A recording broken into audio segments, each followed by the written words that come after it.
Women Taking the Lead, episode 141. There's power in silence, and just kind of before you knee jerk, which gets me in trouble when I do that. If you'll just take a step back and just watch everything for a minute and kind of figure out how the game is played, you can be a more effective leader. Hello, my name is Jody Flynn, and welcome to Women Taking the Lead, where we are all about creating blasts of inspiration to help you overcome self-doubt so you can lead with confidence, integrity, and a sense of humor. Head over to womentl.com/recognize to reserve your spot in our upcoming webinar on how to be recognized and rewarded for the work you do. Now, your future awaits, so let's get started. Hello, everyone, and thank you for joining us today. I'm here with Alicia Cuello, who is a national conference speaker, facilitator, and coach specializing in nonverbal communication. She has spent over 20 years reading and interpreting body language and launched the popular podcast series, Body Language for Sales Success. Alicia received her Master of Human Resources from the University of Houston and relocated to Denver, Colorado in 2004, where she currently resides.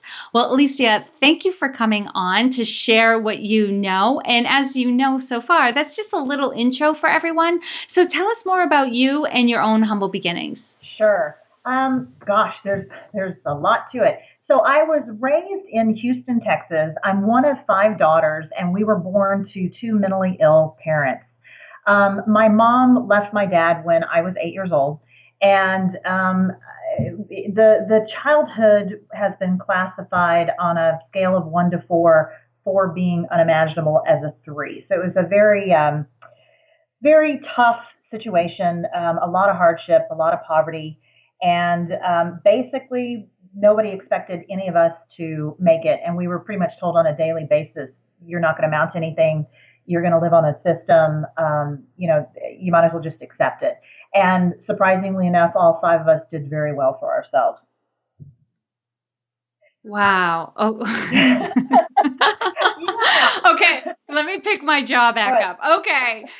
That's awesome. I didn't see that coming because you and I have chatted before. And you know what? That's really what's really speaks to me right now is your resilience. Because at no time have I ever talked to you, do you present like someone who has struggled with life tremendously, right? We all have our struggles, but you are so polished, so put together. And that kind of speaks to the work that you're doing right now and not like there's anything wrong with it, but you just come across like, I don't know, just like, so like. Thank you. Yeah. Well, so just to kind of explain what happened. So it was a very difficult childhood. And the men that surrounded me and my sisters, and I'm going to focus on me, the men that surrounded me made it very clear that women were second-class citizens and that we took what we got and, we were replaceable. We were also put in situations, or I was put in situations where you had to walk in a room and read it very quickly and then get out of the way because you were constantly exposed to situations that could do you harm physically and mentally and all that stuff. So that's actually what heightened my ability to read body language. So when I was in my early 20s, I finally hit my rock bottom and I got into therapy. And we started looking at everything and started figuring out who did I want to become? Because I always knew in the back of my head, as bad as it got, that I was better than this. I just had to figure out a way to get out of the situation. And in my early 20s, I got into therapy. I got an office job, and I actually became surrounded by positive adult role models, both men and women, who sat me down and said, "You can do this. Stay in school. We want to help you." And that's really what got me on my path between that office job and my therapist and just knowing that I was going to slip because I was also trying to end a 10-year on again, off again abusive relationship. And I did slip, and I just had a therapist that stuck it out. And it took her about 2 years to get me away from him. But it was between having to be accountable to her and these people that I was working with. They were all executives. I just did it. And then I just never stopped. Yeah, and it takes a lot of work and a lot of self-reflection, but sometimes, just having that person that third party who believes in us Mhm. and sees the potential in us, that gets us to see it in ourselves when sometimes we can't see it for ourselves. Absolutely, and it was. I know this sounds goofy, but there were two vice presidents named Brandy and Lynn, and I had to go show them my college report card after every semester, and they would sit down with me, and at that point was when I started pulling A's and B's in college because somebody cared. And then I remember as soon as I got my bachelor's degree, and it took me 6 years, and I was so proud of myself. And I showed it to Lynn. I'm like, look, Lynn, I graduated. She goes, great. When are you going back to your master's? And I remember being horrified by that question. And then I went back 4 years later and got my master's. And I'm the only person in our family, in our extended family, to have gotten their advanced degree. Yeah, because somebody talked to you about it. Somebody said, you can do it. Yeah. Yeah. Isn't that amazing? Yeah. Wow, Alicia. Well, you've clearly had success with a capital S on many different levels in your life. And my goodness, you're so confident. You're so put together. But, and you likely had a lot of playing small moments, especially when you didn't have anyone in your life telling you how amazing you were and how special you were and what you were capable of. But if you could pull out a specific playing small moment and share with us the story and the lessons you've learned. Okay. I think the small moment was, her name was Lynn Weeks, and she was the vice president of nursing for this hospital. And I was still struggling when I got into that office job. I was partying hard. I was not doing well. And I remember her sitting me down and saying, and she said, you remind me a lot of myself when I was your age. But I'm going to tell you right now, you're not applying yourself. You're screwing it up here. And I would hate to see what would happen if you don't, if you don't apply yourself. And so she just had a heart to heart with me. And it was really Lynn getting me turned around and understanding that here's this powerful woman who stepped in. And I got to tell you, without Lynn, I don't know that I would have gotten out of college. I mean, she knew, I can't hide this. I had a drinking problem. And she was like, you've got to stop this. And so she sat down, and between Lynn basically meeting with me, because I had to see her every day, she would meet with me on a personal level once a week just to see how I was doing, and then giving her my grades. That's what got me on the path. And then she and I would talk about, well, what do you want to do? Where do you see yourself? And then I would go back to my therapist, and we would start working on those little voices in my head that bought into the stuff that I had grown up with, that I wasn't going to amount to anything. So between those two women, that's really what got me on my path. But it was, I equate this to Lynn. She sat me down and basically said, get your act together because you're wasting your life. And I was in my early 20s. Right. My goodness. And what did that experience teach you? What were the lessons you learned from that? Well, first thing is, for the first time, I realized that there were adults out there who were successful, because I had grown up in an environment where a lot of people were not successful. And you just, when the tough got going, you sat down and you didn't do anything. You became a victim. And Lynn was like, you're not a victim.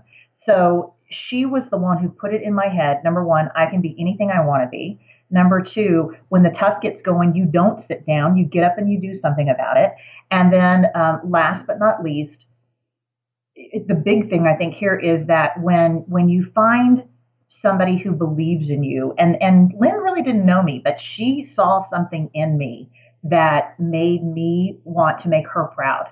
And so for the first time, I got out of my head about it's all about me and started looking at, okay, Lynn is this powerful vice president who's making a positive impact on the world. She's head of nursing. How can I positively impact the world? And then that's kind of what got me on my path.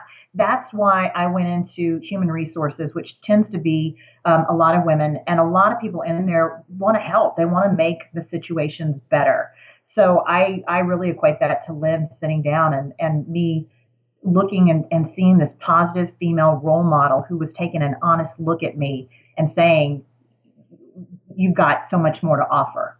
So those were the lessons where it was time for me to stop believing the tape in my head and to stop drinking so much and to really figure out, even though I was in my 20s, you have a responsibility in this world to do something positive, especially with my life.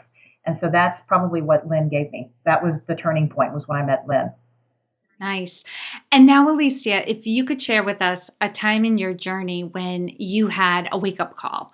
For some people, it's like a moment, it's an aha, it's like a light bulb going off. And for others, it's progress, it's over time, it's hearing something again and again and thinking about it.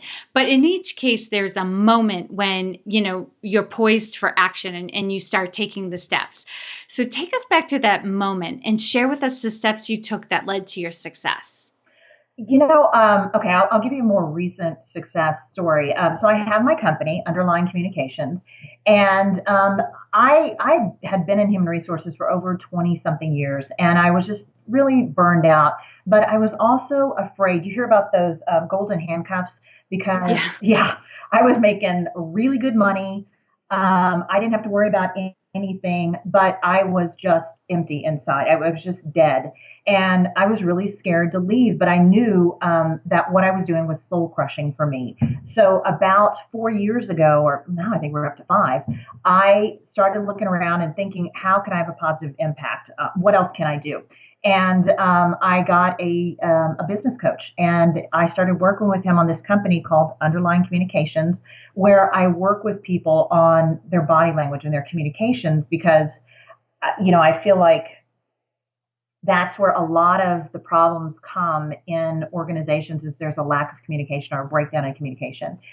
Anyway, so I was doing that for 4 years, and I just got to the point where I thought, I have to leave. And so in April of this year, I went ahead and I left corporate America, and I'm just doing this because I get up in the morning and I get to do interviews like this, and I get to work with people who truly want to communicate with other people. And they're happy to see me. Whereas in human resources, I was an investigator. You didn't want to see me. And so I had to deal with the hard part and the reality of people not getting along. So it was just waking up and understanding that I can't do this anymore. I have to find something that makes me happy. And so I started my own company. Oh my goodness, that is so awesome. And I meet a lot of HR people, directors, generalists, all sort of things. And, the HR role is humongous. Mm-hmm. There's a lot of different areas to doing HR. It shouldn't be called a department. It should be called a division, right? Yeah. Yeah. So, and what I find is, there are some people who like the administrative stuff, the payroll, the benefits, that sort of thing. Yeah. But I find most people go into HR because they want to help people, Yeah. and they want to make a difference. And I meet so many who become frustrated because they get boxed into certain parts of the HR role that are not fulfilling. Yeah. For them. And so a lot of them do end up breaking out and either becoming coaches or consultants or, start a business to teach people different things because then they can focus on the special area that they're interested in and help people in the way that they want to help people. Correct. And I do feel like now, so I have been working a lot with salespeople, and now I've been asked to come back into the HR organization and start working with them more, which I needed a break at first. But what happened, and Jody, I don't think you even know this, is back in December, I found myself working next door to the San Bernardino shooters, and it shook me to my core. And I have recently been approached by some HR organizations saying, we'd like to talk to you about how do you work with people who have to go back into the workplace after such a traumatic event has happened. And so part of my presentation talks about what trauma looks like and sounds like in an employee so that employers can recognize it and can step in and help them. And basically, in my mind, it's circle the wagons to help those employees. And that brings me a lot of joy because it's a combination of HR and body language and making the world a better place.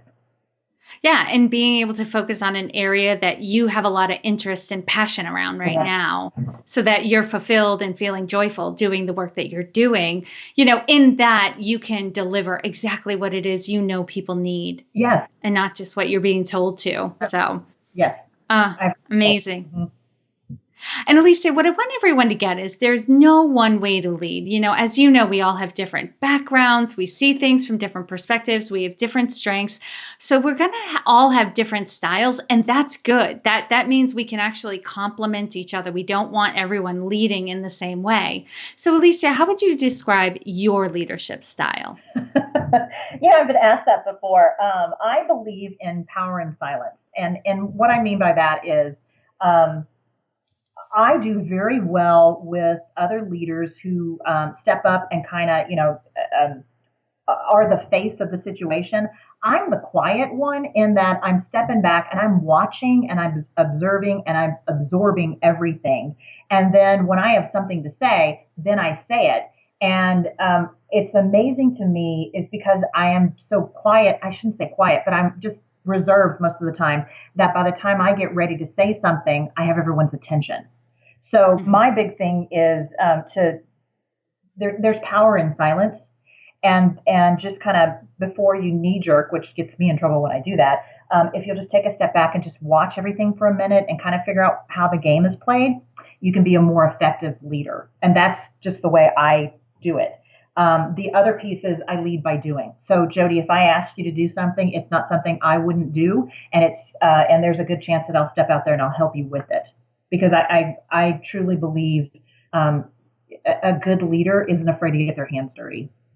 Right. The two components make perfect sense because you were talking about how you grew up and how you really need to be a good observer and quick. So it makes sense that in different situations, you would kind of sit back for a little bit, observe what's going on, take it all in, and then offer, because then you're better able to position what you have to say for the people who are in the room. Right. And also what I know is coming from a big family, you tend to do a lot of things together. There's no such thing as a prima donna in a big family. No, there's not. And then also building on that, and I hate to say it, but it's true. We get labeled as being emotional. And so I also found, because I do very well with men, especially men executives, in that if I can take a step back and not be so emotional about the situation, they're willing to listen to me. Whereas I'm in the room with some other people who tend to just be chaotic and twirly and knee-jerk, and they get dismissed. So it's also a way to really work very well with both men and women. Women understand it. Men tend to get it when you can separate the emotion out of it. Absolutely. And Alicia, with you being, I know you had your business before while you were full-time, but now you're full-time in your business. So a couple of months in, what are the biggest either leadership or business or what I should say is the biggest or leadership challenge you're having right now? It is standing out. And I don't mean that in a bad way. There's so much noise, Jody, that I'm surprised at the amount of stuff I have to do to just chip away to be heard. And I'm sure you know what I'm talking about. But I've had my podcast series for 2 years. I've got a large audience with that. I've started video blogging. I've started, posting on all the media sites. Shouldn't say started. I've been doing it more. But now I'm at a point where I've got to get out. The virtual stuff is great, but now it's time for me to start networking and just, putting out proposals. And that's been the challenge because it's a lot. And you and I talked about coffee dates, and it's just about one step in front of the other, and just getting out there. And that it's a lot. It is a full-time job. Yes, marketing can be a whole full-time job. And, I remember when I was new too, you have to look at it as like you said, one foot in front of the other. Mm-hmm. And I used to just say to myself over and over again, I'm planting seeds. Yeah. I'm planting seeds. Not all of this is going to come to fruition, but I can't stop either because I'm planting seeds. Yeah. Yep. So, well, let's look at the flip side of the coin. What is one thing you're working on right now that you're really excited about? I'm really excited about the San Bernardino presentation because I've already been invited by 2 very large HR national chapters to come out and give this presentation, and it makes me feel good because for so long I didn't feel good about what had happened, and now I have the opportunity to come in here and positively impact a situation, and in my mind I'm helping to protect the employees. For me, it's about the impacted employees. And that's what I got into HR to help with. So that's what I'm super excited about. And I know it's a tough presentation, but in the long run, it's needed. And as soon as I start talking about it, people are like, oh my gosh, we do need that. And that's what I'm excited about right now. Next. Yeah.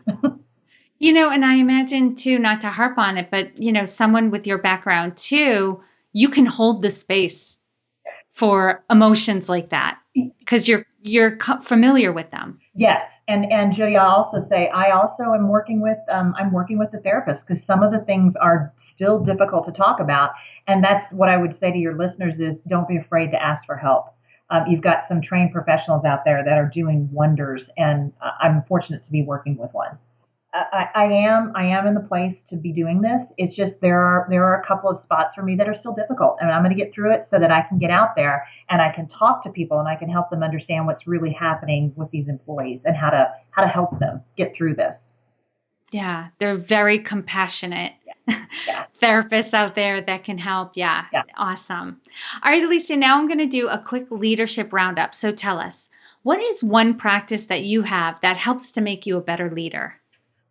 You know what? I know this sounds strange. I know I'm the leader. I don't see myself as the leader. I see myself as one of the pack. And by getting real and keeping it real with people, they just naturally follow you. Because I have integrity and I'm not willing to do something that I'm out of line with, and people dig that. And that is why people like me. Yeah, it's being a humble leader. Like you're a leader, right? Because you kind of know the way, show the way, go the way, that sort of thing. Yeah. But you don't see yourself as being better than anybody else or above anybody else. And that's the kind of leader people want to follow. Right. And so for me, it just happens naturally. I've always told everybody, I'm like, I never saw myself in a leadership role. It just happens. Sometimes it happens that way. One day you wake up and everyone's, wants to know what you think and wants to know what you're going to do, and they want you to step up. Exactly. Exactly. Where did that come from? I know. All right, Alicia, what is one book that you would recommend to a woman to help her develop her leadership? Well, this is one that I've really enjoyed, and I've had it for years. It's called Nice Girls Don't Get the Corner Office 101: Unconscious Mistakes Women Make That Sabotage Their Careers. And it's by Lois Frankel. And she just gives these really great tips like asking for permission and decorating your office like your living room. And it was very eye-opening, the things that we do that can sabotage us. And I liked it because it really made me, I mean, let's face it, there's still women, we're not as powerful in corporate America as men are. I mean, that's just the way it is right now. And so when you start to look at things a little bit differently and polish how you're coming across, you'd be amazed how people react to you.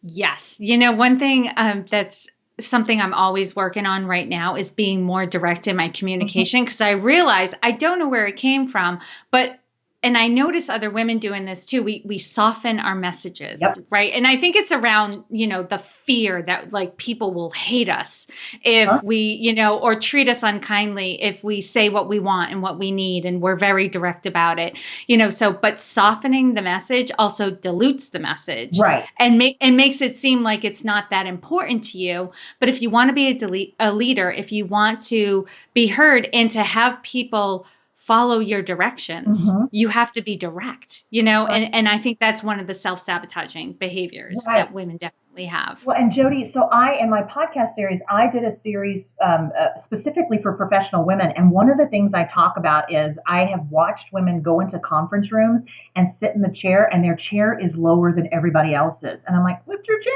up. Because what happens is you automatically visually are lower than everybody else, and everyone else has to look down on you to speak. So you can be sitting there trying to give, this powerful message, but visually we're all looking down at you. So you're beneath us. It's a subconscious thing. So those are some of the podcasts that I talk about is, what can you do as a professional woman to impact how to come across more powerfully. And one of them is lift your seat up.